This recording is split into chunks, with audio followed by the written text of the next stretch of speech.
Күн сайын биз көптөгөн жаңылыктарды көрүп, башка элдер менен бөлүшөбүз. Бирок алардын чынтөгүнүн билебизби? Бүгүн Бишкек шаарынын тургундарынан сурап көрөбүз. Эгерде сиздин телефонуңузга кандайдыр бир маалымат келсе, аны башка бирөөгө жөнөтөрдүн алдында текшересизби? Келген маалыматтарды башка бирлерге жибермей менин адатым жок. Мен өзүмө келген маалыматтарды башкаларга бөлүштүрө албайм. Мен өзүм ишеничим менен нерселер менен бөлүшө албайм эч. Эгер дегенде мамлекет тарабынан жиберилген болсо жиберем, сөзсүз. Эгер дегенде шектүү болсо анда жибербейм.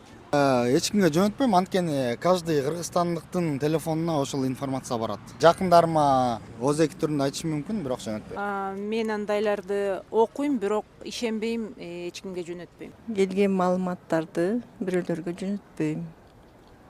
Себеби аларга ишенбейм мен. Мен окубайм, мага телефон сүйлөшкөнгө эле керек. Анда-санда карта ойноп койгонго, башка эч нерсе кереги жок. Башка эч нерсесин карабайм, окубайм.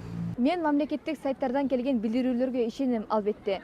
А эгерде майда барат келген билдирүүлөр болсо, мен аларга ишенүүдөн мурда өзүм эле ишенген сайттардан, мисалы дегенде Азаттык радиосу, 24 KG баракчаларынан изилдеп, иликтеп, аларга дагы жайгашкан болсо, мен анда толук түрдө ишенем деп айта алам.